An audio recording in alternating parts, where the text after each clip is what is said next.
My name is Rachel Ochoa Garcia. I am a follower of Jesus Christ. I was saved at the age of 27 in a kitchen, not knowing how to ask God in my life. And I asked him, if you're really real, let me know you're here with me. And I saw 3 women walking down the street and they had glory upon them. And I asked them how they got it. And here I am today. I am pro-life. And it is because I was a parent who had an abortion twice. I'm very much pro-life. I've had 2 abortions. I happen to have 2 living children, a daughter and a son. At the age of 23, I had my first abortion, and I had it out of fear. My father, I already had a child, and lived with my parents, and my father, being strict Hispanic, I couldn't come home telling him that. I could not tell him I was bringing another baby home. I could not tell him. Second abortion, I had germinal measles at the age of 25. And I believe physicians say that my baby would have been 80% deformed. And that's the only reason why I had the second abortion. The abortion affected me mentally, spiritually, and physically. Physically, I told myself I would never have another baby. And I had a tubal ligation done immediately. And emotionally, it broke me tremendously. Mentally, my self-worth.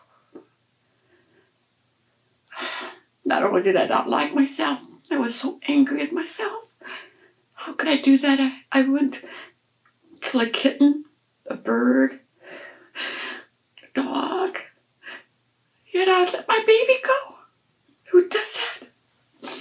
And that's why I was so angry. But by the grace of God, I'm here. My abortions affected me deeply, and in order to have a relationship with a male, I had to drink and drink and become an alcoholic. Again, by the grace of God, I was healed from that. By the grace of God, it's a progress I'm working on still. After my last abortion, I had 1 child, 1 left, which was my son. And I had my tubes tied immediately. I did not want to have a child again, ever. I felt I did not deserve to be a parent. Again, that was a lie. Olivia, my first child, 49 years. My second child, Alan, is 47 years old. There are certain seasons that I do think of my children. Mother's Day is a big one. Actually, I brought it up to God. And he's so kind. His voice is so loving. And one day my children couldn't visit me for Mother's Day, and I didn't get a phone call or anything. And I said, I wish I had more children. He says, but you did. And not in a way that was cruel. He let me know I still have children. And that was beautiful, just beautiful. So holidays, Mother's Day and Valentine's Day, and days I would give my earthly children on earth gifts, or things like that occur. If my children were here on earth, what joy I would have. I would have grandchildren and great-grandchildren, a house full of children. Christmas, oh, the warmth I would have had, the joy I would have had, the fact that I would see generation after generation. I'm a great-grandmother now. How many babies would I have? My having an abortion, truth was stolen from me, number one. I believed a lie and a lot of my joy left. Things of God, I did not get to see the blessings. My children are amazing. My children in heaven are amazing. The joy, the holidays, the mama moments, them are all taken away. Looking back at what I did, the abortion, as an older woman, as a grandmother, a great-grandmother, I would tell myself to stop. Trust God. Just stop. Things are going to get better. You can do it. You'll make it. You're not alone. Don't let fear set in. And as an older woman now, I speak to all women, all young women, think twice about your decision.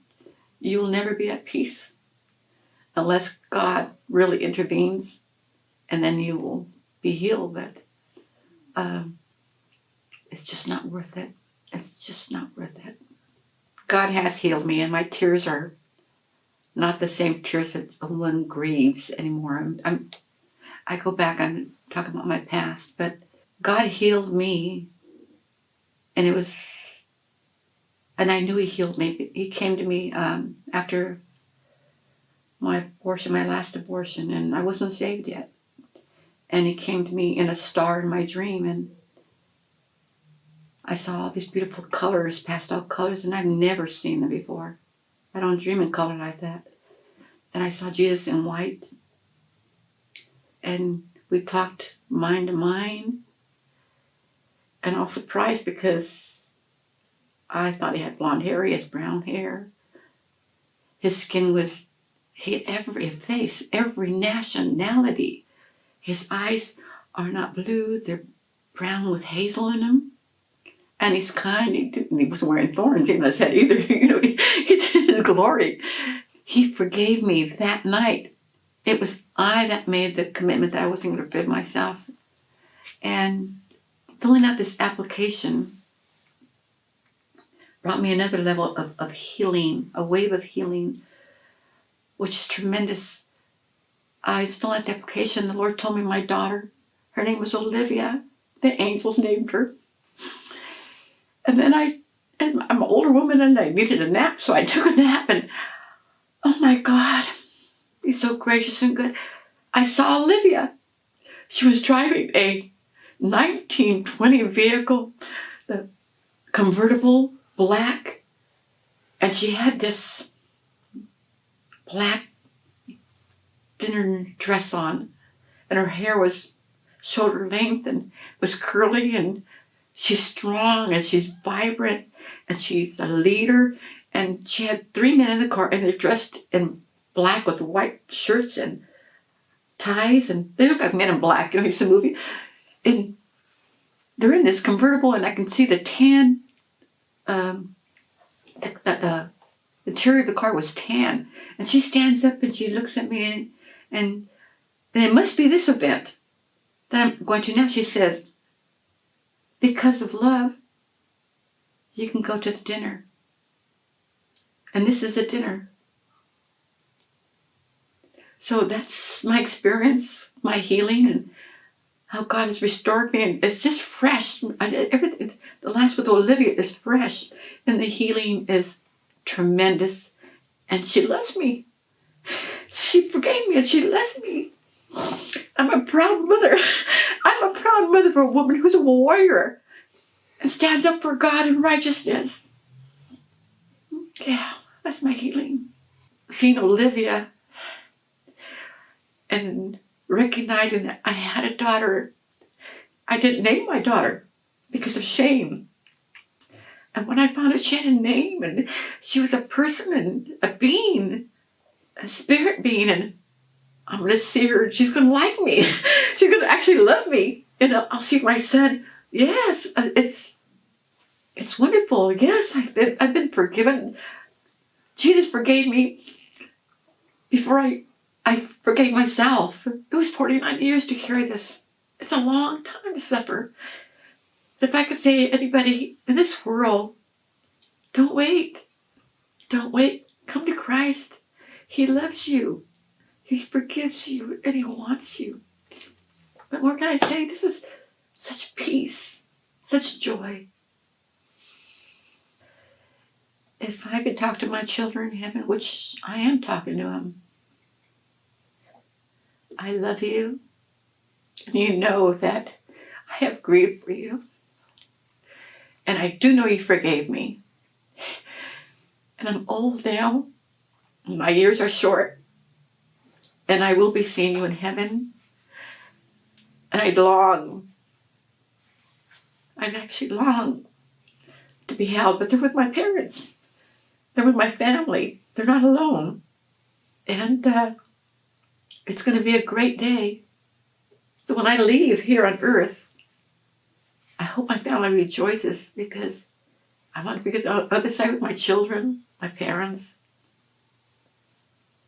But may they children, I love them. They didn't know how much I loved them. And I think they longed for it. And I wanted to tell them both, I'm so proud of you. So proud of them. I feel like a mother hen. I feel like a mother hen. I'm so proud of my babies. I'm so proud of my babies. That's what I can tell them. I would like to say to every woman out there, it's never too late. Never, never too late. 49 years is a long time. Don't be like me. Don't wait. Our God is forgiving. And our children are loving. And my daughter told me because of love, I can go to the dinner table now. I can go to banquet. They don't know anything else but love. And I'm saying, you know what? Do as I'm doing now, not what I did. You'll have peace. And you will have joy. Don't be afraid. Just don't be afraid. Just trust God. Wherever you are in life, whatever burden, whatever fear you're carrying, our God is greater than that. Our God is greater than that. And He will provide for your every need. Just trust Him. He is love. And He loves you so much. Just trust Him. That's what I would say to everybody. My daughter had an abortion of 2 children. I had an abortion of 2 children. And I'm not sure about my mother. My mother passed now. And my grandparents are passed. However, I believe it is or was a generational curse. It has been broken. And by revealing and telling the world what had happened, no longer are we going to live in shame. We broke that curse. And no longer will we live in shame. And no longer will this be carried out in my family bloodline. In the name of Jesus. It will not. And I'm very proud to say that I'm standing up for God and the things that are righteous. And these are righteous words I speak out right now. I declare peace over my life and your life. And break that curse. Don't let the devil lie to you again. Break that generational curse. Don't be ashamed.